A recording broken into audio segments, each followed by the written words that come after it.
Allah sampaikan, nahnu naqussu 'alaika naba'ahum bil haqq.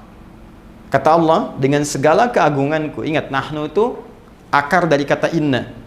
Ya, na-nya asal dari nahnu. Ta'zimun nafsi, ta'zimus sya'ni. Masih ingat pelajaran kita di Aku Suka saat Ramadan?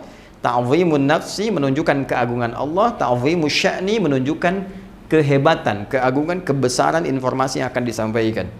Ya, seakan Allah ingin mengatakan, demi keagunganku, demi kehebatanku, aku sampaikan informasi yang sangat berharga. Informasi yang sangat bernilai, yang sangat dahsyat, sangat hebat. Nahnu naqussu 'alaika naba'ahum bil haqq. Kami kisahkan kisah para pemuda yang hebat itu, kan? Dengan sesungguhnya. Siapa para pemuda itu? Innahum fityatun amanu bi rabbihim. Nih, kalimatnya menggunakan ini. Ya, innahum fityatun. Sungguh mereka itu fityatun, anak-anak muda. Teman-teman milenial, ya. Ada ayat milenial dalam Al-Quran yang menunjuk para pemuda. Ingat, ini kita ini, ya, generasi yang akan menggantikan orang-orang di masa kini, di masa depannya.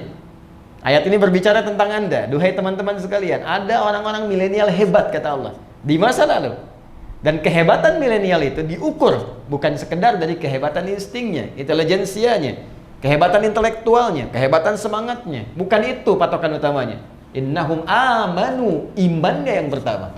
Jadi kalau Anda ingin dikatakan seorang pemuda yang hebat, generasi milenial yang hebat, maka syarat pertama kehebatan dalam pandangan Allah itu iman. Awas, jaga iman.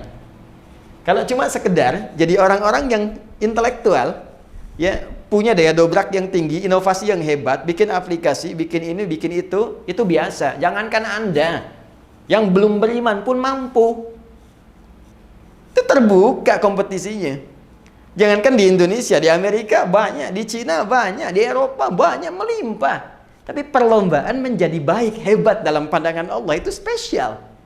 Sang Khalik lah. Anda disebut hebat di Indonesia, belum tentu dikenal di Amerika. Orang Cina pun mimpi belum pernah ketemu kita.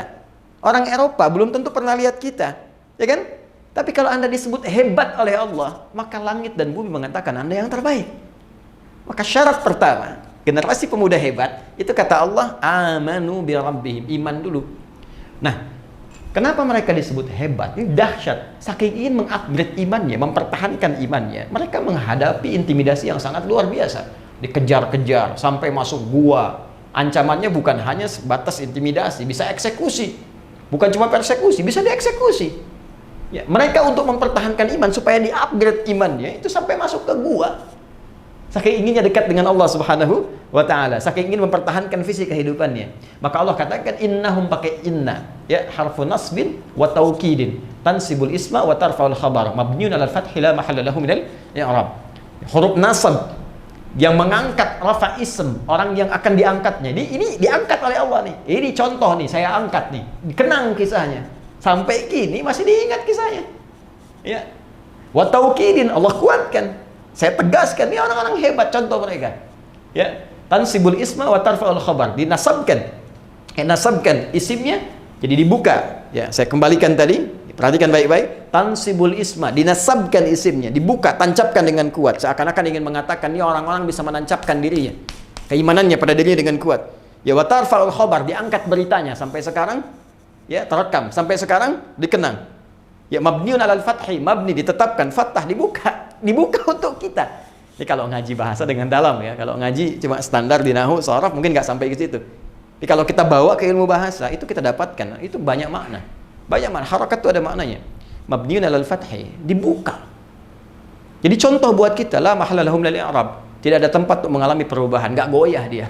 I'rab itu kan berubah, nggak goyah. Ini luar biasa. Nah, yang menarik apa? Belum selesai ayatnya. Wazidnahum huda. Ketika mereka mampu mengupgrade imannya, mau naik ke level yang ini, sehingga merasakan kenikmatan iman, apa yang terjadi? Kami tambahkan hudan. Tuh. Jadi syarat pertama, untuk menjadi orang takwa, itu beriman, upgrade iman kita, maka hudan akan turun. Hudan lil muttaqin. Ketika para pemuda tadi bisa mengangkat upgrade imannya, maka hudan turun. Apa yang terjadi ketika hudan turun? Nikmat kan? Ya, suratal ladzina an'amta alaihim, kembali ke An-Nisa 69, ulaika ma'al ladzina an'amallahu alaihim, maka dapat nikmat dari Allah. Apa nikmatnya? Allahu Akbar, tinggal tidur 309 tahun. Ya, di gua lagi. Ya, Anda tinggal di tempat sempit, ngontrak masih mengeluh. Sederhana, mereka di gua, kasur nggak ada, tempatnya keras, sinar terbatas. Tapi kalau sudah mendapatkan hudan, ya nikmat saja. Ya, matahari putar kanan, putar kiri, cahaya dicukup, nikmat. Bayangkan 309 tahun tidur enak banget. Begitu bangun kayaknya baru kemarin tidur. Ya, coba lihat. Ya, Masya Allah. Ada orang tinggal rumah mewah, tempat tidurnya luar biasa. Ya, setiap 9 menit bangun. Apa kenikmatannya? Huh? Anda boleh kaya, tapi belum tentu bahagia. Ya. Anda boleh hebat, ya, tapi belum tentu mendapatkan nilai-nilai kemuliaan seperti yang digariskan ini. Jadi ini syahidnya, ini contohnya. Nanti kalau sudah ini datang, upgrade dari amanuna yu'minun, muncullah halawatul iman. Maka kalau sudah begini, sudah. Ya, passion apapun nikmat saja. Apapun tinggal pilih. Mau dengan tenaga, mau dengan harta, mau dengan ilmu, mau dengan kedudukan, bebas, semuanya nikmat. Ya, Bilal itu cuma dengan tenaga, Abu Bakar dengan harta bendanya, Ali bin Abi Thalib dengan ilmunya, Amr bin As dengan kedudukannya, semua punya passion masing-masing. Bilal kalau mau jualan, mau dagang, bisa kaya. Sahabat Nabi banyak dikenang, bisa dimuliakan, tawaran banyak sepeninggal Nabi. Tapi kalau memilih jadi muadzin dengan tenaga saja cukup. Kenapa? Karena levelnya sudah ke sini, sudah nikmat. Allahu Akbar, Allahu Akbar. Begitu azan, Nabi mengatakan, aku mendengar suara terumpahmu di surga. Aku mendengar suara terumpahmu. Bilal sederhana, baru adzan, terumpah saya sudah di surga. Ngapain cari yang lain, dengan adzan aja bisa ke surga? Itu Bilal. Cerdas kan? Yang lain cari dengan passionnya masing-masing. Ada yang usaha, ada yang macam-macam. Tapi yang saya ingin katakan, apakah yang kita kerjakan nikmat? Enggak, itu aja poinnya. Nih, halawah. Sudah ada halawah enggak? Ya?